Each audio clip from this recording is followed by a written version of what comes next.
नमस्कार, आप देख रहे हैं न्यूज इंडिया 24/7 और हम आपको सुबह से ही लगातार कर्नाटक में हुई कांग्रेस की बम्पर जीत की एक एक रिपोर्ट आपको हम दिखा रहे थे, एक एक आंकड़े आपको दिखा रहे थे।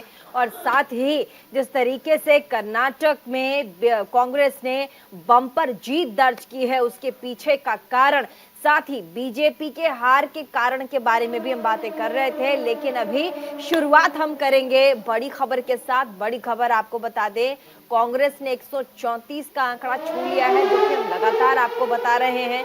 कांग्रेस की 2 सीटों पर लीड सुबह से ही थी, ऐसे में मिठाइयां बढ़ गई हैं। और अब क्योंकि प्रेस कॉन्फ्रेंस भी कर दिया गया है, रणदीप सुरजेवाला ने प्रेस कॉन्फ्रेंस किया, साथ ही कई बड़े नेता आपको नजर आए प्रेस कॉन्फ्रेंस में। लेकिन अब जो लड़ाई है वो ये है कि मुख्यमंत्री के सीट पर काबिज कौन होगा। एक तरफ सिद्धारमैया, दूसरी तरफ आप देखिए तो डीके शिव कुमार है, तो लड़ाई इसके ऊपर है।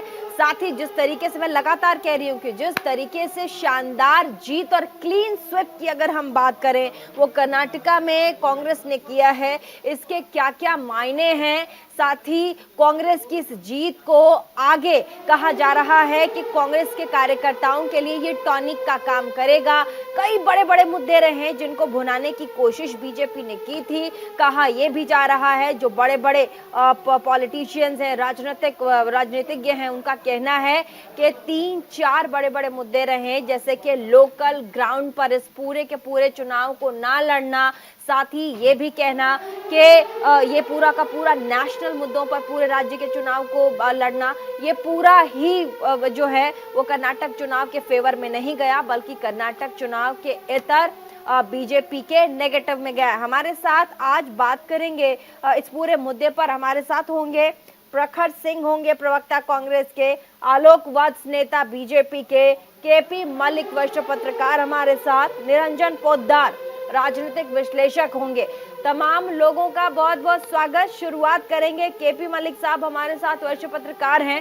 साथ ही केपी मलिक जी ने अपना पूरा जीवन पीटीआई में पत्रकारिता के क्षेत्र में दे दिया है। ऐसे में कर्नाटका को जिस तरीके से केपी मलिक साहब समझते हैं वो बहुत कम लोग होते जो समझ पाते हैं। सीधा केपी मलिक के पास चलेंगे और उनसे जानेंगे कि कर्नाटका में कई तरह की बातें निकलकर सामने आ रही है, और अब तो ये भी कहा जा रहा है कि बीजेपी भी आत्ममंथन कर रही है। और बीजेपी का जो आत्ममंथन है वो किन लोगों पर जाकर गाज की तरह टूटेगा, गिरेगा, इस पर अगर आप कुछ बताएं हमें, केपी मलिक साहब।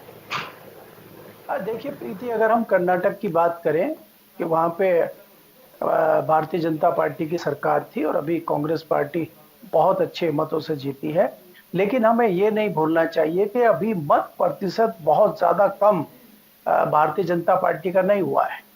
भारतीय जनता पार्टी की जो हार हुई है वो आपसी फूट और दूसरा केंद्रीय नेतृत्व ने जिस तरह से सारी चीजें अपने हाथ में ले ली, लोकल मुद्दों को छोड़ दिया, लोकल नेताओं को छोड़ दिया, तो एक बहुत बड़ा कारण है। देखिए, कांग्रेस ने जो यहाँ रणनीति करी है, उन्होंने स्थानीय मुद्दे और स्थानीय नेताओं पे फोकस किया है।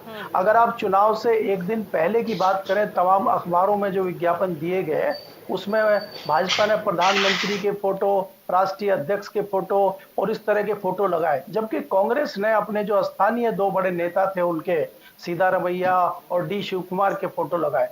तो ये एक रणनीति जो कांग्रेस ने चली है उसमें कहीं ना कहीं सफल हुई है। इसके अलावा जो तमाम मुद्दे थे लोकल, जैसा कि मैंने पहले भी आपके चैनल पे जिक्र किया था कि भ्रष्टाचार का बहुत बड़ा मुद्दा वहां पे था, महंगाई का बहुत बड़ा मुद्दा था वहां पे, महिलाओं पे जिस प्रकार से भारतीय जनता पार्टी ने कोई फोकस नहीं किया, कोई बहुत बड़ी घोषणा उनके लिए नहीं की, उल्टा वो केरल स्टोरी आ गई, तो केरल स्टोरी का क्या मायने निकाला जाए।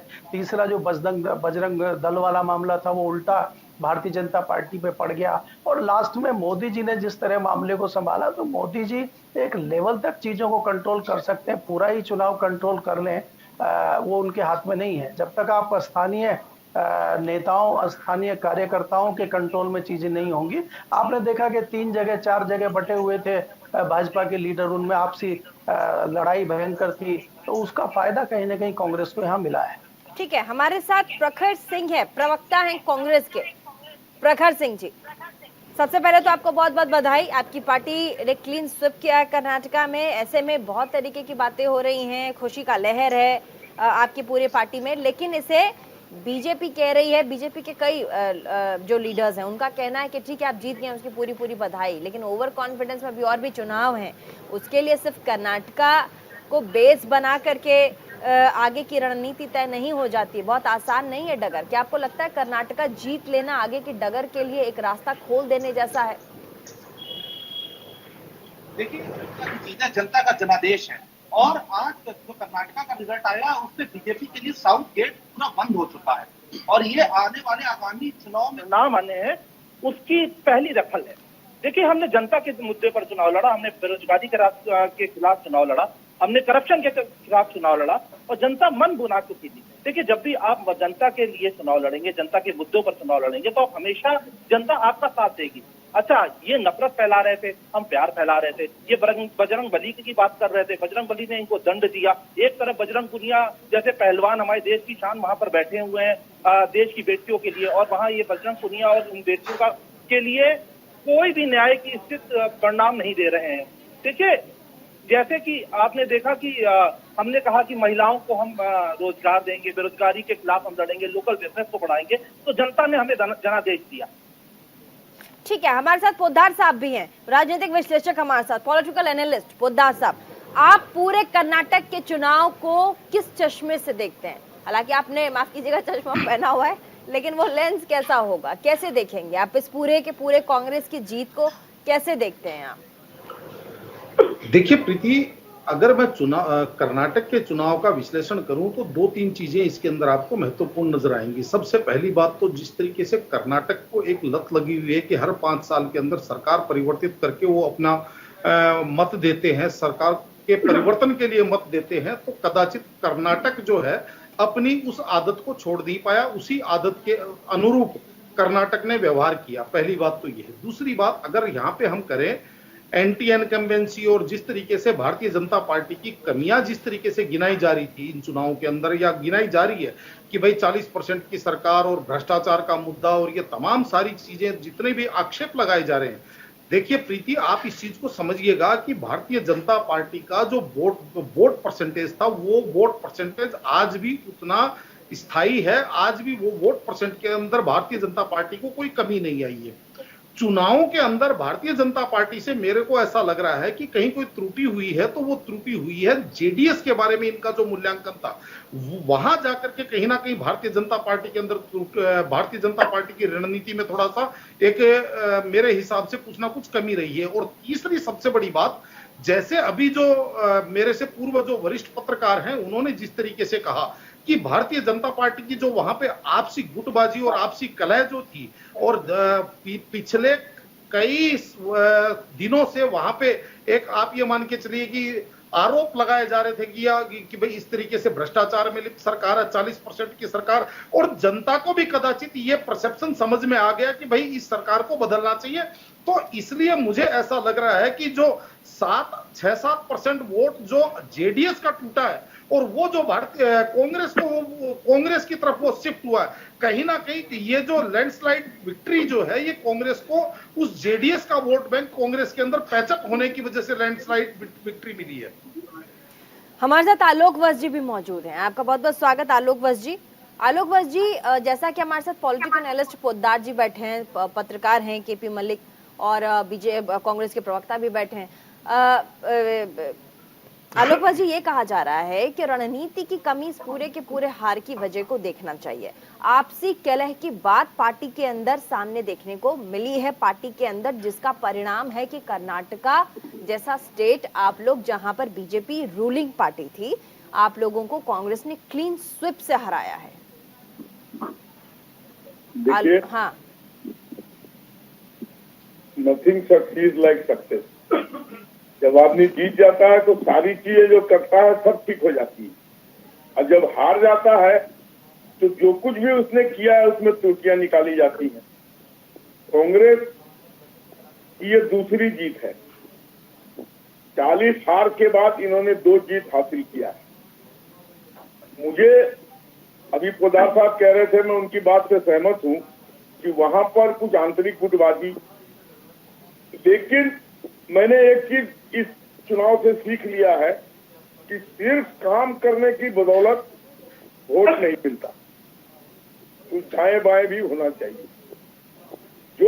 देखिए वहां पर हमने 5,77,000 मकान बनाए, 19 लाख शौचालय बनाए, आयुष्मान भारत योजना के कार्ड के तहत उनको हेल्थ मुहैया कराया, 6 लेन बेंगलोर टू मैसूर हाईवे का निर्माण हुआ, 30 किलोमीटर प्रति डे की रफ्तार से वहां पर सड़कों का जाल बिछा, आबाद बिजली की हुई, आईटी का बहुत बड़ा हब बनाया। और आपकी जानकारी के लिए बता दूं कि आज हिंदुस्तान में तीसरी सबसे बड़ी अर्थव्यवस्था कर्नाटक की है। इस सबके बावजूद इतनी शर्मनाक हार हो गई, ये बिल्कुल समझ गले से नहीं उतर रही है। तो वहां के लोगों में जो एक जो कांग्रेस ने जो 5 वायदे किए हैं, उन वायदों को लगा उन लोगों को भी ज्यादा लुभावना है।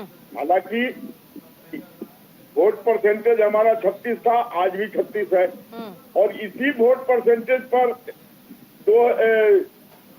पिछली से पिछली बार एक चीज जो है कि दक्षिण भारत कांग्रेस के लिए पहले भी एक स्ट्रॉन्ग कहते हैं कि आपके पास एक बैकअप के तौर पर कांग्रेस के लिए काम करता रहा है, वो इस चुनाव के बाद और ज्यादा सशक्त रूप से बाहर आया है। और लगातार हम भी ऐसा कह रहे थे कि आप लोगों के पास, बीजेपी के पास एकमात्र गढ़ है, वो है कर्नाटक। उसके जरिए ही आप इस चुनाव के बाद ही अगर कहा जाए तो पूरे दक्षिण भारत को साधने की कोशिश बीजेपी कर सकती थी। वो भी एक उम्मीद जो थी वो अब टूट गई है। आपने मुझे बीच में ही टोक दिया, मुझे अपनी बात कंप्लीट करनी थी। 2014 में 36% पे ही कांग्रेस को वोट आई थी और उन्होंने सरकार बनाई। 2019 में हमें भी 36% पे ही वोट आई थी, हमने सरकार बनाई। और 2023 में इसी 36% पर हम आ गए 65 सीट पे। तो परसेंटेज ऑफ वोट नहीं घटा बढ़ा। और ठीक कहा पोदार साहब ने, जो जेडीयू का वोट शिफ्ट किया है, जो उनके 40 सीटों पर उनको मुसलमान का भी जबरदस्त समर्थन था, लेकिन वो सारा का सारा शिफ्ट कर गया इधर, जिससे इतना बड़ा परिवर्तन है। लेकिन एक सवाल, हाँ ठीक है, अब कुछ बोलना है और? लेकिन देखिए, हम तो 2 से स्टार्ट होने वाले लोग थे, हम तो लोकसभा में 2 पे आ गए थे। ठीक है, केपी मलिक जी, हमने ये सफर आगे आलोक जी, आपका फ्रेम चला गया है। केपी मलिक जी, मैं आपके पास आना चाहूंगी। ऐसा राज्य जहां पर साउथ की अगर हम बात करें तो वहां से आप देखिए BL संतोष जैसे बड़े नेता आते हैं, BL संतोष जैसे बीजेपी के बड़े नेता आते हैं, और भी कई नाम हैं। आप देखिए हमारे साथ युवा मोर्चा के जो राष्ट्रीय अध्यक्ष हैं वो भी आते हैं, तेजस्वी सूर्या हैं। कई ऐसे लोग हैं जो वहां नेतृत्व करते हैं और उनकी लीडिंग बड़ी अच्छी रही है। उसके बाद भी ये 64 का आंकड़ा है बीजेपी का, ये अपने आप में कई प्रश्न खड़े करता है। और साथ ही आपको याद होगा केपी मलिक जी, जब टिकट बांटे गए थे तो आपको याद होगा टिकट जस्ट बांटने के बाद ही एक खेमा था जो बीजेपी के खिलाफ नारे लगा रहा था कि हमें टिकट मिलने चाहिए थे, हमें मिला नहीं है। और साथ ही उन लोगों को टिकट देना जो युवा थे, नए लोग थे, जो इंजीनियर, डॉक्टर, आपको याद होगा, उन लोगों को टिकट दिए गए और कहा गया कि नए लोगों पर एक्सपेरिमेंट कर रही है बीजेपी। क्या ये भारी पड़ गया बीजेपी को, केपी मलिक जी? देखिए प्रीति, जिन 2 लोगों का थोड़ा तेज बोलिएगा केपी जी। प्रीति, देखिए जिन 2 लोगों का नाम आप ले रहे हैं, जिन 2 लोगों का नाम आप ले रहे हैं कि कर्नाटक के 2 बड़े नेता हैं, BL संतोष और युवा मोर्चा के, धरातल पे जीरो हैं वो, ठीक है। दूसरा कि जैसे अभी भारतीय जनता पार्टी के प्रवक्ता ने कहा, सबसे पहला वर्ड मैंने यही कहा कि भारतीय जनता पार्टी का वोट प्रतिशत कम नहीं हुआ है, लेकिन भारतीय जनता पार्टी के इतने सारे काम भारतीय जनता पार्टी के प्रवक्ता ने गिनवा दिए, इतने तो मोदी जी भी नहीं गिनवा पाए। मोदी जी ने सब छोड़कर सिर्फ बजरंग दल पकड़ लिया, क्यों? तो मेरा मानना यह है कि कहीं ना कहीं आपसी कलहबाजी के अलावा, जिसको हम बार बार भूल जा रहे हैं, भ्रष्टाचार का मुद्दा बहुत महत्वपूर्ण था। ये जिसकी बात कर रहे हैं कि IT हब बना हुआ है, IT हब बना हुआ तो पहले से है, वो सिलिकॉन वैली तो पहले से बेंगलोर को कहा जाता है, अब तो उसमें गिरावट आई है। उस गिरावट का ही नतीजा है कि युवा का वहां से मोह भंग हुआ है, युवा का पलायन हुआ है और युवा में बहुत गुस्सा है, वो भी कहीं ना कहीं भारतीय जनता पार्टी से कटा है। दूसरी जो जनता दल की बात ये कर रहे हैं, जनता दल की हमें भी आशा थी कि जनता दल लगभग 25 सीटों से ऊपर रहेगी। 20 से नीचे आना जनता दल के लिए भी बहुत नुकसानदायक है। इसका कारण भी मैं बजरंग दल पे की जो बजरंग की बात हुई है, तो कहीं ना कहीं जो मुस्लिम वोट जेडीएस के साथ जुड़ा हुआ था वो एक मुश्त कांग्रेस में गया है और उसका फायदा कहीं ना कहीं कांग्रेस को मिला है। इसीलिए कांग्रेस की इतनी बड़ी जीत हुई है। कांग्रेस 120 से ऊपर जाएगी या 110 से ऊपर जाएगी, हम लोगों का भी आकलन ये था कि कांग्रेस अगर बहुत अच्छा करेगी तो 115 से 120 के बीच में वो रहेगी। और भारतीय जनता पार्टी का हमें ये था कि 70 से 75 के बीच में कम से कम ये रहेगी, लेकिन वो आशा हमारी रह गई। मुस्लिम वोट, युवाओं का वोट, मैं बार बार आपको प्रीति कहा कि महिलाओं को जिस तरह से भारतीय जनता पार्टी ने छोड़ दिया, उनके लिए कोई घोषणा नए चेहरों पर इस बार दाव लगाना कितना महंगा पड़ा है पोद्दार साहब? नए चेहरों पर दाव लगाना बीजेपी को कितना महंगा पड़ा है इस बार?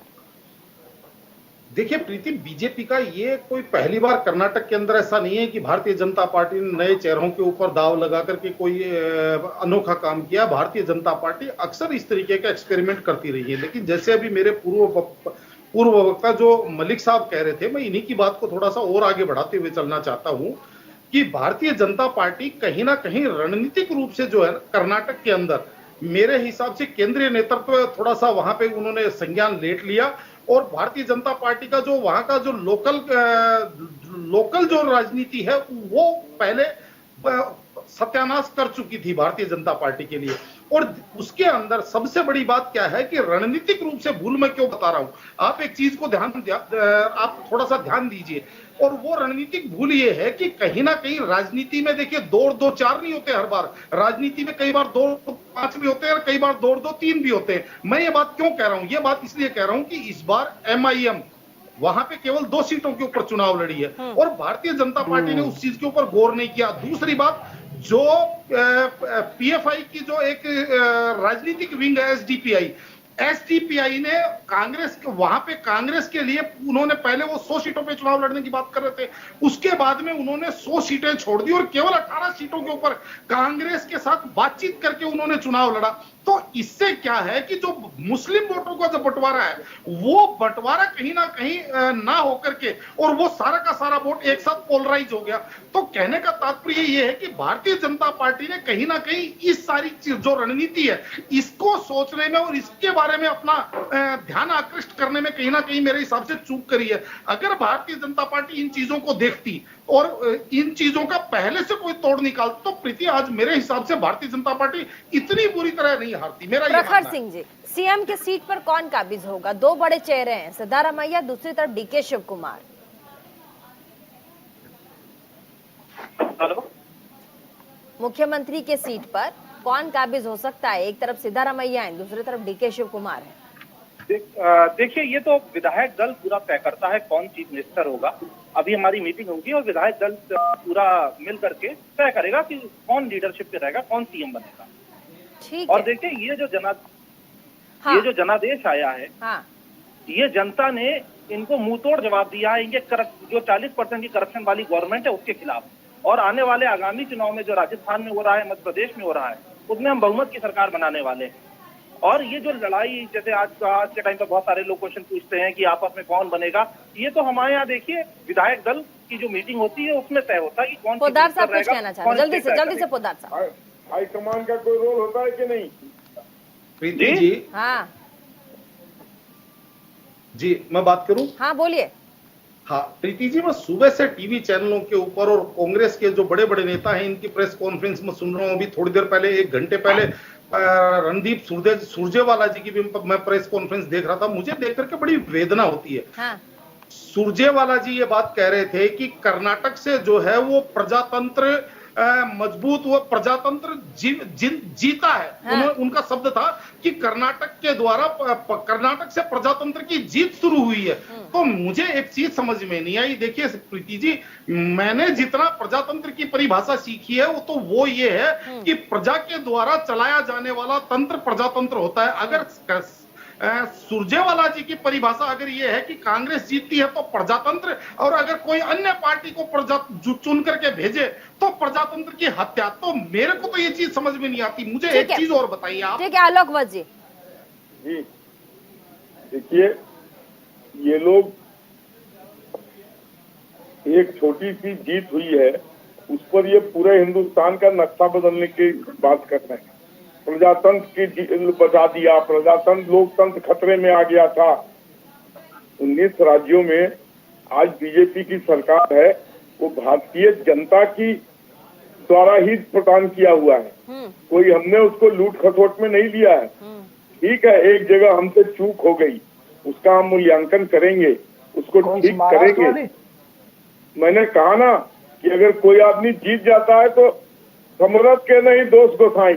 अगर आप जीत गए तो सब सही है, हार गए तो सब खराब है, ऐसी बात नहीं है। भारतीय जनता पार्टी के पास डेडिकेटेड वर्करों की फौज है, विश्व में हम सबसे बड़ी पार्टी है।